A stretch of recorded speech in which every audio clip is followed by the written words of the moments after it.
Welcome to the Putting the Public into Health podcast by Dr. Richard Pan. As we face one of the greatest public health disasters in a century, this podcast will address questions and issues from you, the public, about the COVID-19 pandemic and its impact on people's health and lives. I am Dr. Richard Pan. I am a physician with a background in public health, and I'm proud to represent the people of Sacramento, Elk Grove, West Sacramento, and parts of Sacramento County in the California State Senate. I want to share with you important information and stories to help each other during this difficult time. Among the biggest challenges of responding to the COVID-19 pandemic is ensuring our children are getting educated while schools are closed to slow the spread of this virus. I am grateful to have Sarah Kirby-Gonzalez, a Washington Unified School District Trustee and an award-winning teacher, join me today. She was first elected as a trustee in 2013 and served as board president in 2016 and 17. She has led district efforts to improve learning environments, provide socio-emotional supports for students, and expand arts programs. Thank you, Sarah, so much for joining me. Thank you for having me. So what led you to decide to run for and then serve on the Washington Unified School District Board? I had been looking for a way to get teacher voice in policy for a while. Before I ran, I had joined a group called Accomplished California Teachers, which at the time was out of Stanford. And we went to the Capitol and we lobbied on teacher evaluation reform. We shared a report that we had written that group had created.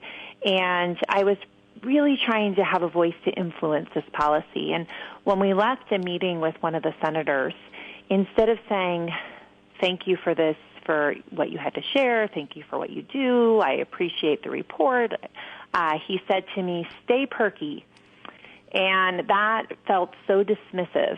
And I realized how hard it was to get teacher voice at the table. And so when a school board position opened up, I had a not even 1.5-year-old at the time, and I went to an information meeting thinking one day, maybe this is how I'll help influence some policy at a local level. And not thinking it was my time, I looked around the room, and I realized I feel like I am the most qualified person here. And for the district that my daughter will be in, who do I want on that board? I want a teacher. I want an educator. And so certainly not everyone on a board needs to be a teacher, and I value everyone's opinions. But it was then that I realized I should run, and my family encouraged me and told me, yes, now is the time. And so I did, and was very grateful to win that election and to have been serving. And I think to encourage anybody who wants to have a voice at that table to put themselves out there and look around the room at how you can make a difference, because we need folks at every level, school board, cities, to contribute. Oh, that's fabulous. As a fellow elected official, I like to say that it never seems to be the right time, but it's always the right time to run. That's perfect, yes. So, when COVID spread, there was a lot of concern. Public health departments had different recommendations and so forth, and I know school districts were caught in the middle of this. So can you share with me how the Washington Unified School District Board went about making the decision to eventually close the school district? Yes. So our superintendent, Linda Luna, had been working very closely, and our whole district, with Yolo County Health and with all of the Yolo County superintendents. And the recommendation for our district was to have teachers put together work to prepare for a possible closure of 2 weeks. And that work then became 3. And so teachers worked very hard to put together what we would call during the school year an independent study type packet of hard copies of work. Not hoping that we didn't need to use them, but I'm so glad that they did put that work together, because when the decision to close was made, our students had work immediately, within a few days, to do, and it helped support our families. So the decision was made, as I said, all of Yolo County schools we felt it was very important to make the decision together and be unified in that. Our board meeting was a little bit later than some of the other districts by a few hours, and I stood on the playground watching my kindergartner, and all of the kids play, knowing that we were going to be making the decision to close schools later, and not knowing how long it would be for. But I watched the kids play and run around and grab each other's hands that they had just watched their teachers looking on. with the impossible task of trying to keep children from touching one another. Mm-hmm. And I really grieved right then, thinking about how happy the kids all were in these interactions. And then later picking up my third grader, and all the kids were talking about their leprechaun traps they were going to make. And when we first made that decision, I did. After that call, we did it over the phone. I cried thinking about our students who had working parents that I knew this was going to put a burden on, our students who do not have ideal home situations, and worrying about the inequities that we were going to see with this decision. But then we rolled up our sleeves and we worked hard to minimize the impact of our kids and to get them work packets, and our classified staff, were really the heroes of the day and sheroes of the day to help us right away prepare for the decision that we had made. Yeah.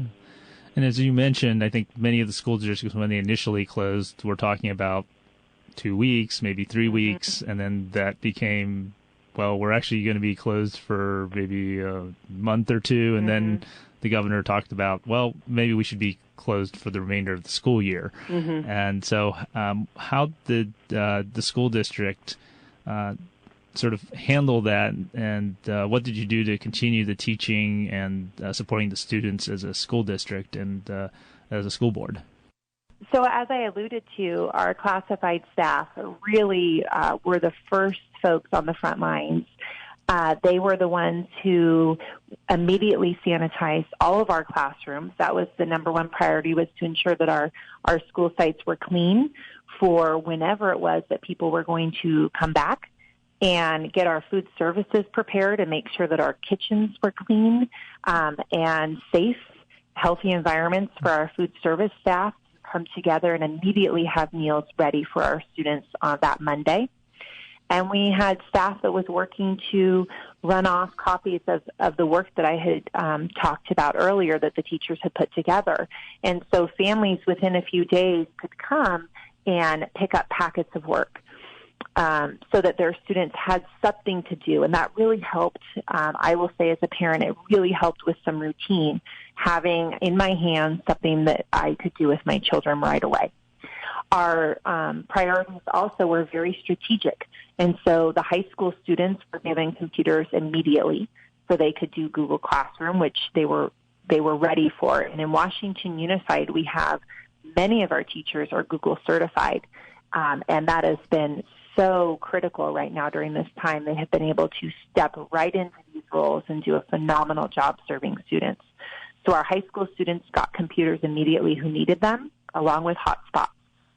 And then we went down to our middle school students, and we rolled out the computers to them with the hotspots. And then we were able to come down to our elementary school students. So they were no longer using the packet of work. They could now transition into using the computer. Teachers worked together in teams to create work for students in grade level teams, and have just done a phenomenal job. Our staff also, the first people to reach out to, our outreach specialists and support team reached out to the families experiencing homelessness to ensure that we could get them into hotels or motels, and that we could make sure they had food and everything that they needed. Students with IEPs were also contacted right away to see how are you doing and what do you need. And that has been a big challenge, has been serving our students who have special needs adequately and giving them everything that they need during this time. And that was on the first thing on the list we needed to build connections with right away. Wow, and certainly sounds like the teachers and staff really stepped up. Can you maybe touch on the relationship between the district and the teachers and staff as you're facing the COVID-19 crisis? Absolutely. We're very fortunate in Washington Unified to have strong relationships with our teachers union and also our classified union, which is really imperative to have an open door policy to value one another and your input and all the work that everybody is doing. And those conversations happened right away to make sure that the work environment was going to be safe for all of our employees, and our unions were instrumental in helping, with that work. And so schedules were also staggered for employees that did need to come in and still do. They have staggered schedules now, so there's minimal people at sites and at the district office. And so the relationship, I think, was critical then for establishing how we move forward. It's also critical as we look at our budgets, having a strong relationship and working together on when we know we're going to have to make some cuts, on what cuts can we make that will be the furthest away from the students that we serve and impact them the least amount. And we need to work very closely with all of our bargaining units and employees to make those choices, as well as with our students and families. Now, you've talked about some of the students who need additional support during the school closure, students who are homeless, students who receive special education, and so forth. Are there anything else you want to talk about in terms of how the school districts is trying to address their needs, particularly on an ongoing basis? So we had the initial crisis and some of the things that we need to do. What are some of the plans that the school district is putting together to continue to serve these students as we're facing COVID? It's an ongoing issue right now, and also maybe you can touch on in terms of because some of these are social services. How is the school district perhaps also working with the city of West Sacramento and Yolo County, who may also be providing services to help these families? Absolutely. Before this decision and COVID came into our world, we had established a 2x2 with our county supervisor in the school district, and they provide critical support for our students' mental health. And working together, we realized that we had a lot of staff working very hard together, but we didn't always know from a policy standpoint of what was happening. And so we had established that relationship going into this time, which has been very critical, because our students that we are concerned about, of course, I brought up our students who have special needs and IEPs, but also our students who were identified in terms of depression or CPS calls. Because we're not with our kids right now, there is a big concern of homes that might not be safe for our children. And working with the county, working with the city of West Sacramento, our SROs who know our families, it's imperative that we all work together to do that. When it comes to food services, we have nonprofits here in West Sacramento. We have the city working hard. So while we serve our students lunch and breakfast during the week, we also need to make sure our students' homes are stocked with food throughout the weekend and in the evenings. And so those partnerships are very important. Our students who are second language, who speak other languages and English might not be their native language, is a group that we really want to focus on as well, so that they are, so that we want them to be immersed in the English language as they're working to learn all the math and the language arts and all the challenges that they already are facing. And so we have outreach specialists that are connecting with them as well. And it's important to note that our outreach specialists who know our community, who know our schools, who know our families, have also been critical for the city in their education. And so when they wanted to reach out to some of the Russian churches about the rules around COVID right now and sheltering in place, we're a huge asset for that, and they were able to work with our outreach specialists to do that.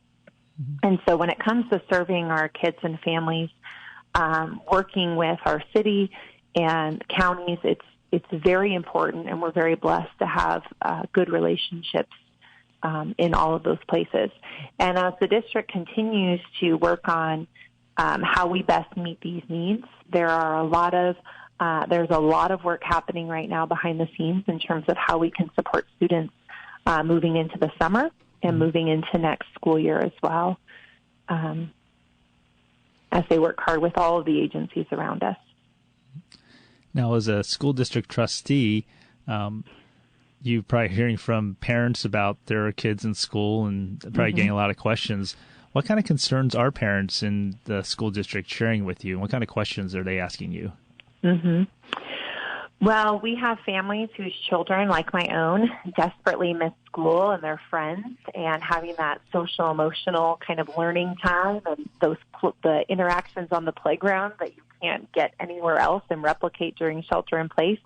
So we have families who are anxious to get their kids back to school. But then we have families, of course, who have children who have diabetes, who have family members who are going through chemotherapy, and are very concerned about having their children back on campus. And we have families who are, a lot of our families, my own household, are two working families that cannot, we're going to need childcare if there is a new structure. We need childcare anyways for the typical school year. And so having to balance how we are going to serve students if it does look different, and how we're going to meet the needs of families who need childcare so it can be done safely and within the public health guidelines. So we have a lot of pieces all over, in terms of what family need is, and it looks different from many different people. And I think that as our commitment in Washington Unified is our task force is working hard on all of the options, working with our public health, working with the state guidance, and we hope to have a conversation come out to our families in June of really this is what the school year is going to look like. By the end of June, we hope to be able to give some more concrete guidance. And right now, a survey is out for our families to answer on their needs and the challenges they're facing, the successes they're facing, as well as to our employee groups. Yeah. Now, the coronavirus pandemic has certainly impacted our economy and has led to a major drop in revenue for the state and for schools. So as a state senator, I know we're struggling with the state budget. And of course, that then impacts schools, which are actually 40% of our state budget is funding K through 12 education, community colleges. So what are some of the school district's top priorities given potential cuts in school funding for next year? We just had a board meeting last night, a special board meeting on the budget to have some of these early conversations right now. And we are very fortunate in Washington Unified to have a school board and a CBO and superintendent who all has been working hard to ensure that our budget has been positive. And so we have been preparing for a recession. This certainly is a much bigger hit than the recession that we were preparing for. But we did have reserves, and we've been very prudent with how we've reorganized some positions moving into even before COVID came. So now that it's here, some of the groundwork that we've laid is helping us. And our goal has always been to make any reductions that are as far away from our students as possible in terms of the impact they'll feel. They're all important. Professional development is, of course, important for our teachers, for our classified staff, for everyone, but that is one of the places that we're saying we can reduce there. We can reduce on conferences. We can reduce looking at places like that. Can we restructure some positions? We're not filling vacancies. And so those are the things that we're doing right now to work there. I think what will be critical for us is we are funded with ADA, and so how students are engaged in at school. And when families are not at school, they get letters. We want you at school. And that is going to, that's very worrisome in this time of COVID when we want to encourage people who are sick to be home. And so I think looking in lobbying for funding to be done on enrollment versus on ADA would be a huge, it would ease a big burden in our school districts and for our families as they worry about getting kids to school. Also, our working families of when they're homesick with their children, what is their plan? How can they stay home so that we don't have people, if we are at our school sites, who are sick? Certainly, that's very important. And I believe that it is state law that during a disaster, if someone can't attend school that we continue to basically pay the ADA or support even if the student isn't able to attend, and that's been the governor's executive order. So certainly I think it's a very important issue to look at, because you're right. You're going to have students who may not be able to attend because of concerns about the disease before they may be have someone in their household who's positive. So public health orders people to have to be isolated, including potentially the student or their parents. And so these are all things that certainly the school district can't control. At the same time, we need to ensure our school districts get the support we can get. Certainly, we're working to try to get more federal funds as well. As a state, we have to have a balanced budget. We cannot finance a deficit, even for a disaster like COVID. And so we do need federal support as well to help keep our schools, as well as many other things, going here. Now, what are some of the things the school district is planning for this summer, given the fact that many students may still need help over the summer? Yeah. Our summer school program is one I wish I could just walk us all in, but not right now when we can't gather. But it has been really, the work that's been done in Washington Unified around summer school has been incredible, with co-teachers, our special education teachers working with our general education teachers, and just some phenomenal work that happens in the summer with our kids. And we know that that is going to need to look very different right now. And so it has not been, an official decision has not been made right now, as we're continuing to work on the health order and receive guidance. But our priority is serving our students as well as we can, given the circumstances that we have. But so in terms of what our summer looks like for kids and what next school year looks like for kids, there is a lot of work happening. I've just gone over the draft that staff is putting together with multiple options: scenario 1, scenario 2, scenario 3, preparing for what may come. And then as we get more information, we can hone in on which scenario that we are in. But it is early to be sharing the plans. But as I said before, our commitment is to do that with all the input from our stakeholders as well by the end of June is our hope. Well, I really want to thank you so much for joining me today on this podcast. And certainly Washington Unified School District is fortunate to have an expert teacher like yourself on the school board to be able to help make decisions that are necessary to ensure that the children in the school district get their education. So thank you so much for being here with me. Thank you, and thank you for this opportunity. So thank you so much for listening to this episode of Putting the Public into Health by Dr. Richard Pan. If you have questions or ideas for a future podcast, please email them to senator.pan@senate.ca.gov. Please stay at home as much as possible. Stay at least 6 feet away from others outside. Wash your hands frequently, and try not to touch your face. Together, we're slowing the spread of the disease and saving lives. Thank you so much for listening.